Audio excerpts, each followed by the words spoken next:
Descarga gratis la aplicación de Televicentro, disponible para Android e iOS. Que entre enero y febrero hubo un incremento de homicidios. Entonces viene el presidente y ordena trasladar a todos estos privados a la cárcel de máxima seguridad y que a partir de ahí se han ido reduciendo. ¿Qué análisis han hecho ustedes? Sé que siempre convocan a conferencias de prensa para hacerlos públicos, pero me gustaría que me los anticipara. Buenos días, gracias por atendernos. Buenos días, Renato, y muchas gracias. Lastimosamente en este momento nosotros, y déjeme ser sincera, que por efectos de las elecciones no quisimos presentar el boletín nacional precisamente porque el tema de seguridad pública no debe ser un tema de campaña política, sino más bien de un tema de preocupación nacional porque afecta a la salud pública del país. Y en relación a su pregunta, hemos enviado el boletín nacional anoche, precisamente estuvimos en esto, enviándoselo a todos los medios de comunicación, a los tomadores de decisiones, a las embajadas y demás, para que tuvieran el conocimiento de un documento, un boletín que hace análisis sobre lo que ha pasado en el año 2016. Y se evidencia en este boletín que el 59.1 es la tasa de homicidios y hay una reducción de 0.9 por cada 100.000 habitantes y la reducción el año pasado se debió a que aumentó la población y no que disminuyeron los homicidios. Es decir, si comparamos en números totales, en el año 2015 fueron 5.148 las muertes violentas en homicidios que ocurrieron en el país y en el año 2016 fueron 5.150, es decir, 2 homicidios más en relación al año 2015. Por eso es que cuando nuestra señora rectora Julieta Castellanos se presentó en el primer semestre del año 2016 establecía que debían establecerse otros mecanismos y estrategias para tratar de controlar y desarrollar acciones de prevención ante el fenómeno de la violencia y criminalidad, precisamente porque se estaba evidenciando en los datos que se proyectan que no estaba habiendo una disminución de la violencia en el 2016. Y en relación a el 2017, y hoy estamos terminando el proceso de validación y consolidación de los datos con la Secretaría de Seguridad para el primer trimestre. Y se evidencia que en el mes de enero disminuyó más o menos 10 casos en relación al 2016.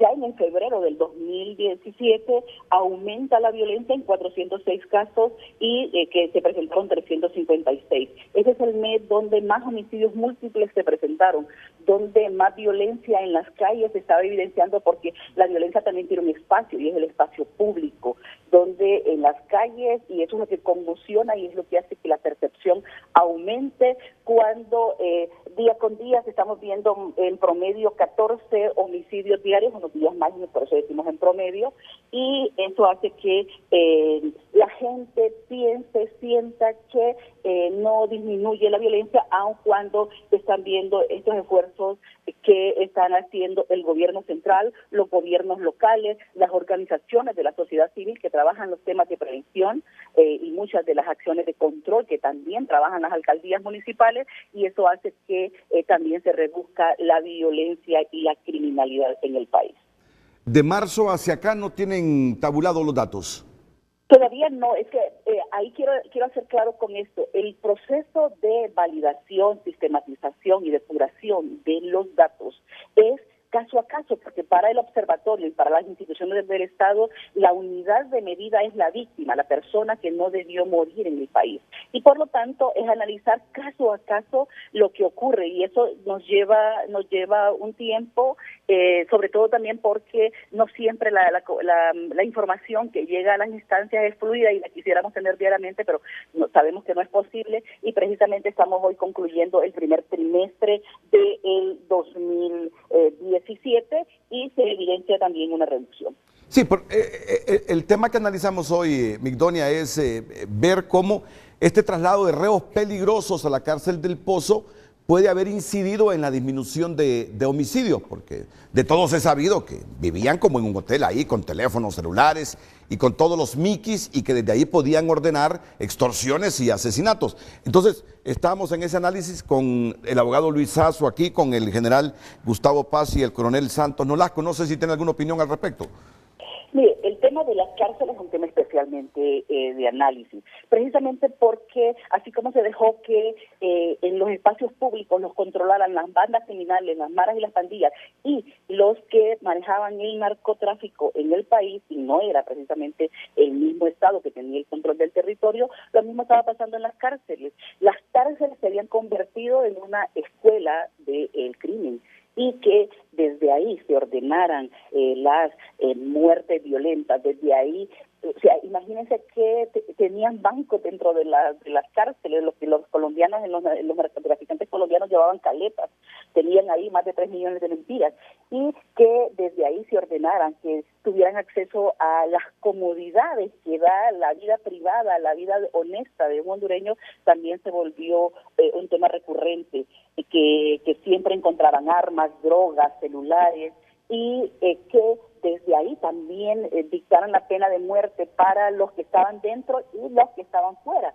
Eso se volvió un problema, y que se intente controlar las cárceles. Y no solo es mandándolos al pozo, porque no solo es encerrándolos y no teniendo ningún acceso a ni siquiera recreación, sino más bien estableciendo que las cárceles sean escuelas donde la gente se rehabilite y se inserte socialmente, porque al final, cuando salen de las cárceles y no hay una verdadera rehabilitación, entonces salen o cerca de las cárceles y ya se ha evidenciado, llegan a matarlos, o siguen en las mismas actividades delictivas que antes estaban, por lo que los privaron de libertad. Esto se vuelve un problema, y que el Estado pueda controlar, que pueda formar a los agentes penitenciarios, que haya un verdadero control del sistema carcelario, es muy importante, y eso se alaba del gobierno, porque hay que poner esos puntos específicos donde hay que mejorar lo que ya tenemos en el país, y que los privados de libertad estén en cárceles especiales de acuerdo a los perfiles criminológicos de que son peligrosos o no. Eso también es importante, porque reduce también la incidencia de muertes violentas que ocurren dentro de estos centros donde internan a los privados de libertad. Bueno, solo me gustaría así que me diera los datos así generales del 2016. 2016. Son 5.150 las muertes violentas en homicidios que ocurrieron en el país.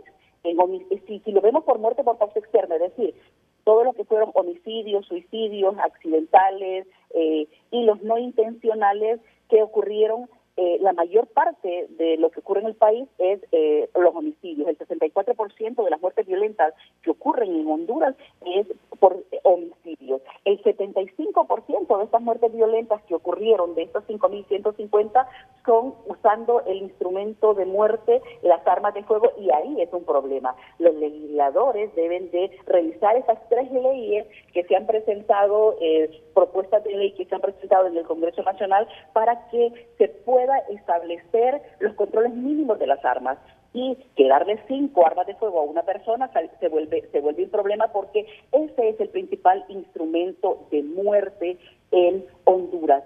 468 fueron las muertes violentas de mujeres, y es un 9.1% de las muertes violentas. El resto, el 91% de estas muertes fueron hombres. En Honduras, el principal factor de riesgo para ser víctima de la violencia es ser hombre y menor de 30 años. Eso se vuelve un problema, porque cuando hablamos de juventud solo estamos viéndolos como los que están causando problemas, y no viéndolos como que también son las víctimas de la violencia, y los debemos dejar en la categoría de víctimas y además inocentes, porque si no funciona el sistema de investigación científica criminal que dé cuenta de quiénes son los responsables y por qué perdieron la vida de estas personas, entonces todavía seguimos en la presunción de inocencia de estas personas que no debieron morir en el país, porque el resto están amenazadas por la violencia que ocurre en esos barrios generalmente permeados por maras y pandillas,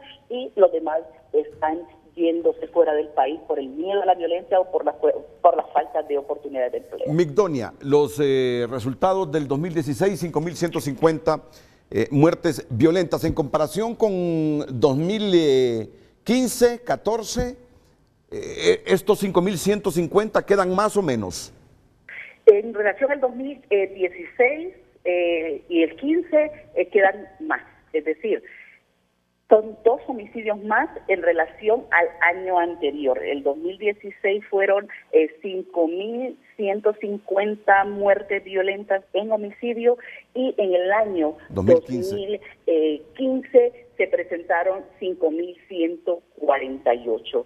La disminución que se da es en la tasa de homicidios, precisamente no porque bajan el número de homicidios, sino porque la población en el país, según los datos del INE y en proyección al 2016, aumenta la población en el país.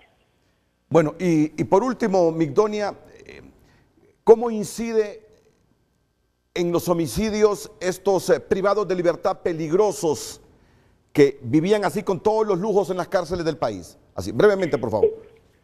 Esto incide precisamente porque ya no ordenan desde las cárceles que se extorsione, y por extorsión también mueren muchas personas. No ordenan el sicariato, que manden a matar a otras personas, y es que son las 2 principales causas de los posibles móviles de los homicidios. Entonces, eso hay una disminución, porque al eliminarle todos esos privilegios que tenían en las cárceles hace que a la sociedad en general le disminuya ese riesgo de ser víctima de la violencia.